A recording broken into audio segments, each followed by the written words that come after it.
Welcome everyone to Little Tokyo 2's new podcast series From Startup to Growup. We offer short, sharp 20-minute overviews and interviews of successful founders, as well as 40-minute extended founder interviews with successful people who have graduated from LT2. I'm your host, founder and CEO of LT2, Jock Fairweather.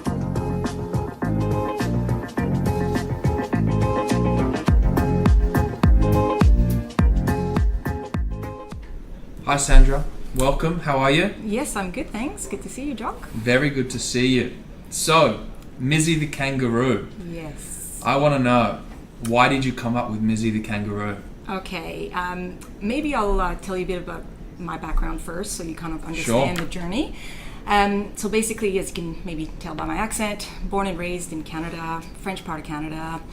And after uni, I moved to Germany to learn German. And I was able to land my dream job at the BMW head office in Munich. And I was part of the launch team of Mini, so Mini Cooper. That's awesome. Yeah. At the time, it was a team of 5 of us. I was the only female and about the youngest by about 20 years. Wow. And when I think back, it was actually kind of like being in a startup, but backed up by a pretty serious investor, BMW. And we had to really start from scratch everything. So new branding, choosing the new brand, the logo, the colors, choosing our marketing managers across the globe, doing all the market research. So really everything. And fast forward 7 years. So big companies like that don't just pay research companies to do everything? Well, we worked alongside research companies, but we did it all. So we were basically, obviously, at the helm of it, and we would, like even choosing the new logo, we had a few different agencies that we pitched it out. We like the movies. Yeah, exactly right. So did all of that and worked with a lot of agencies, but we were basically making the final decisions. So it was a really, really interesting time.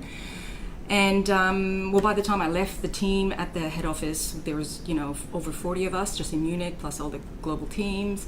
And I was responsible for all the sponsorship, the partnerships. We had partnerships with MTV, DKNY, and product placement. So you might have heard of the Italian Job. Yes, of course. Yes. Well, that was my last project. So true. Yes, absolutely. So that was really interesting, and I guess leaving on a high, I then became the marketing manager for Pepsi in the UK and Ireland. Did you know that the Mini Cooper is known for the car that has caused the most smiles ever?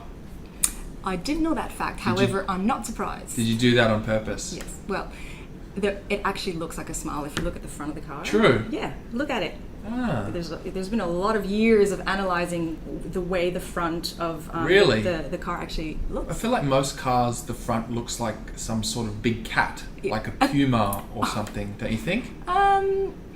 Oh gosh, if we get into like designs of cars, that's going to take me back into my old days, and I can talk for hours about the design and everything. Forget it. It's definitely. But now you'll notice if you look at the front of a Mini, it's as if it's smiling at you. It's like it's friendly, it's smiling, and everything about it was, as you can imagine, at a big head office like that, every single detail was meticulously thought through. I bet. There's not one bit of even like material. Yeah, this is like wording. a super famous product design book, and it said, one of the first, I think it is the first case study, is about the Mini Cooper. It has evoked more smiles than any other product ever. Yeah, well, that's nuts. Yeah, it's awesome. So cool. Yeah, so that was a positive start to my. And then career. Pepsi. Yeah, so Pepsi, I came there at a time when we were relaunching Pepsi Max and the Better For You brands, so Diet Pepsi, etc. So there, it was super interesting. I had millions of pounds of budget. To do all those advertising campaigns, and we had also an incredible amount of access to data and research, so that was also really interesting on how you could use that and how you could actually change something slightly in your campaigns and then see how that affected the grocery market. And then after that I went on to be the European marketing manager for Reebok out of the UK. Back then it was, now it's in Amsterdam, but back then it was out of the UK, and that's when we were trying to make Reebok cool again and trying to introduce the NFL into Europe. So that was also very, very interesting. And then I got lured back into BMW and actually was sponsored to come here to Australia. and I helped some of the dealerships here in Australia. Then very quickly became a permanent resident, and also very quickly it became pretty apparent that people were coming to me for advice on marketing.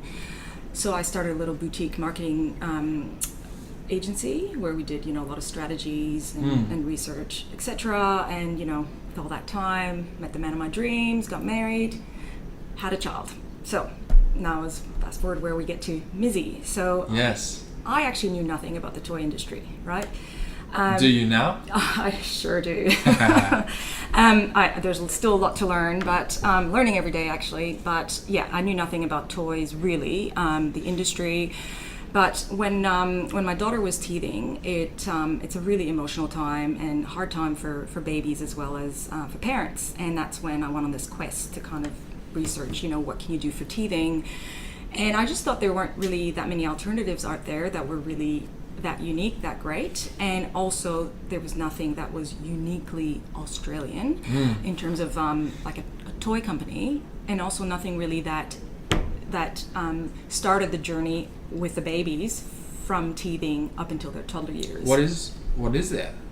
I can't really think of anything. No, so you think of a lot of baby toys, you think of a lot of toddler toys, but you don't really think of a company that actually starts the journey with the baby when they're teething. So call it 3-4 months, maybe 6 months old, and then that will help them develop through time with the same product. So that's where Mizzie comes in. Obviously, our hero product is the teething toy. I can't really think of any Australian toy brands, period. Oh, there's of course a few, but there's nothing that has a kangaroo as uniquely a character. There's Bluey, yes, you've seen whatever that dog. What is it? A blue heeler? It's a good show. Yeah, it's a blue heeler. Yes, Bluey they're the doing blue really heeler. well, actually. That's there's a lot of attention on them, so that's great. And they're from Brisbane. They're in Paddington. Oh, there you go. Yes. Bluey is based in Paddington. Oh, seriously? Yes. True. Oh, we must meet. Maybe there's a connection there to do. Yeah. Yes. But yeah, so that's how I decided, okay, I'm going to go on this journey, and it's going to be Mizzie the Kangaroo, and it's going to be a friendly kangaroo that can help children develop in a fun way, and our hero product is 100% natural rubber. But what's interesting is that journey actually took 2 years of research and development. So it took a long time to actually get to the launch because of all of the R&D, getting the right materials, the right manufacturing process, all of that. And going into a baby's mouth, it has to be compliant. Compliance. Yeah. And from the beginning I thought, well, I want these products to be compliant to not only the Australian, New Zealand toy safety standards, but also the European ones, the American ones. They're all different, are they? They're all very similar, but in some states in California, for example, have slightly different rules. But I basically, from the very beginning, I said it just needs to be compliant. It's global. Before I even launched it, I had that vision, basically. Yeah, so I guess I launched it end of 2015 with a soft launch. So I just did a website, launched it, and then started seeing a bit of traction. And then I started going to a few stores. They would take the product, and then they would reorder. And that's when I thought, okay, this is working. Great, they like it. Because when they reorder is when you go, okay, people like it. Yeah. And then I officially launched it to trade in February 2016. To trade, does that mean going to trade fairs and things like that? Exactly. So I went to my first trade fair, and we picked up, at that first one, about 40 new stockists. And then from there, fast forward a few years, 3 years, we are now distributing to over 300 stores across Australia. Awesome. Thank you. Yeah, and it's great growth. Yeah, so it's been good, but yeah, so that's how it got started. But still just the start. It's just the start, Jock. It really is. Yeah, there's so much more. So there is another toy that I think a lot of people know. It's called Sophie the Giraffe, is it? Yes. My daughter had one. Of course, she has Mizzie the Kangaroo too. Great, yes. But she had a Sophie. Yeah, that's How did Sophie do what Sophie did? Well, look, not to spend all my time on my competitor Yes. here. However, they've been around for a long time. So they've been Yes. around for, over 40 years, I think. So they've got a great product. I think it's absolutely fantastic. And basically, it's been years of experience. And they really only became popular here in Australia in the last probably 5 to 6 years. And then in the US, probably about a little bit longer than that. Do you know how or why? Yeah, well, marketing basically. Right. So what happened is they got some influence. Someone saw, I think it was maybe Britney Spears walking out with her baby holding a Sophie, and it Right. went pretty gangbusters over in the US. However, They wanted to align with Britney Spears. well, I don't know if that was their strategy. Maybe you could choose but, better. Yeah, I don't know if that was their strategy or it might have been early on. Yeah, right. Maybe the first child. But basically, that's how in the US it really started taking off. And now, really, for us, it's great because everyone knows my main Yes. competitor, so people understand the concept straight Yeah, of away. course. So, so it's worked. And what do you think has been the reception to it being so iconically Australian? People actually love it. And this is not only the Australian people, the consumers, and a lot of people go, oh, finally, something that's Australian, I love it. A lot of the overseas people just, who doesn't love a kangaroo? I know, us as Probably Canadians. Australians? Yeah, and if you take, exactly. But Yeah. if you take Australians out of the equation, everyone around the world, first of all, Yeah. Australians are loved by Yeah, people, a bit yeah, like yeah. Canadians, Oh, are they? Yeah, well, look, oh, I'm come joking. on, yeah. No, but everyone loves a kangaroo, crocodile, sharks, things that are truly, well, sharks are all over the world, but that are quite Australian. People Yeah. do love that, and I've had a lot of feedback of people saying, oh, great, a kangaroo. And also the fact that it is a kangaroo, people are going to remember, even if they don't remember the name, they're going to remember, oh, it's that kangaroo. There's not that many. Whereas there's a lot of, zoo animals around. So in a way, we've got that recognition. And also the stores here, my stockists here, and there's been a bit of a trend in the last 12 months. They're saying that their customers are asking more and more for Australian things that they can send to friends and True. people overseas, and that they love that there is an Australian feel about it without being your typical kind of cheap tourist souvenir. Or one of those little koalas that goes on a pencil or whatever. How many have Yeah. we bought for friends overseas? Yeah. Yes. Yeah. I see. Yeah. And so where are some of the stockists located locally? Oh, locally, well, all of the beautiful toy shops, like Mama's Home in Newmarket, Growing World at the Emporium, K&K at Enogra. New Farm? New Farm Editions, of course. So basically we're in all the beautiful toy shops, baby shops, gift shops, mostly independents.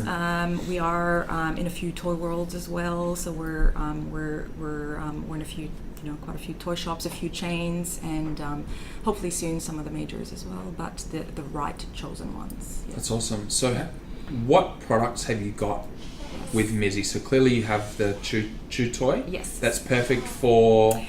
Teething baby, so from around 3-4 months Yeah. up until about 12 months old, and then we have 7 products. So our next product, we've got a few books. So our books aren't just books; they're interactive books. They're either touch and feel books with a lesson. So one of them, for example, is called, Mizzie the Kangaroo likes to help Bella Boo at the beach. So that's all about the fun and safety at the beach. So there's even a learning lesson to it. One page is slip, slop, slap. The other page is, swim between the flags. But it's got touch and feel components. So a tactile element. Babies just love putting their hands and touching, and there's even a flap. So we've got 2 titles in that kind of category, and then we've also got a sound book which is actually sung by Australian school children, and part of the proceeds go back to the school, Eagle Junction State School, actually, I might add. So then we've got a musical Hop Out Mizzie, which is technically a Jack in the Box, Yes. and that develops fine motor skills, teaches cause and effect, PTSD. curiosity. No, I'm joking. No. It's a friendly kangaroo that pops out. So there you go. She's very friendly, and Yeah. it's actually pretty amazing to see a child for the first time when it pops out, and then they put it back in and try it again. And we've got a puzzle box set, which has 3 puzzles in the one box, so increasing difficulty, going from 4 pieces, Yeah. 6 pieces, 9 pieces. So everything's about developing children through fun, and Mizzie is the enabler to help children develop that. So it's got a purpose. Yeah. So you're in a bunch of stockists already, but you were just at some trade fairs recently. Yes. How did that go, and what are your plans to, sort of grow your market share, let's say? Sure, great. So obviously we can still grow here in Australia, absolutely. But our biggest goals right now are to scale and grow globally. We have enough, evidence and results and traction that we know our products are very desirable in other countries, and namely now we're looking at expanding in Europe, followed by USA and Canada, and then Asia. So when you look at just from sales and growth point of view, Australia, it's great to have had this traction, and it's always good to test products here. Now we've got the traction. If you just see how big or small Australia is compared to the rest of the world, and we can achieve those figures together with some right partners, then we can really achieve huge. So when you talk about partners, are you talking about distributors? Yes. So distributors, yeah, definitely. So we're looking to work strategically with some distributors that already have existing channels. Yes. So the last 3 years I've done that just by myself, single-handedly, and I've gotten to 300 stores. But working strategically with some distributors that already have, possibly 300-500 stores, that growth will get achieved a lot quicker. Yeah. Yeah. Do you think that going through the stores is more effective than trying to do online? Online. Have you seen any successes online? Well, funny you should say that. I'm just about to launch a brand new website, so we will be definitely pushing the online side of things. It was my strategy to start really wholesaling because I wanted people to see the products in stores. It's good for brand positioning and alignment, right? Absolutely, and also they give you a lot of feedback. They're my bread and butter. They're my constant customers. And it could be that a parent buys a teething toy, they might buy a few books, etc. But they're not necessarily going to be the continuous revenue. So going forward, I'm definitely going to be pushing the online side of things, as well as with some other platforms, online platforms out there globally. That's superb. Yeah, it's pretty exciting. Is there anything you'd like to finish by saying about Mizzie and what you're trying to achieve? Well, Mizzie itself, we're now known as home of Australia's original natural teething toy and educational toys. We're all about developing children through fun. We're launching a new website in a few weeks, so that's quite exciting. So watch this space. And I guess from a business perspective, all I can say is persistence. It's a hard slog out there sometimes, but just keep going and keep not just dreaming but believing. So I strongly believe in Mizzie and the brand and the products. So I'm just going to keep going until I see where I can get it to. Us too. Yeah, great. Thanks so much for your time. Yeah, pleasure. Thanks for having me. And that's it for another week with our podcast series From Startups to Growups. If you enjoyed that, you can find out more about Little Tokyo 2 on www.littletokyo2.com, and you can find more of our podcasts on soundcloud.com/Little Tokyo 2. Thank you, and speak to you next week.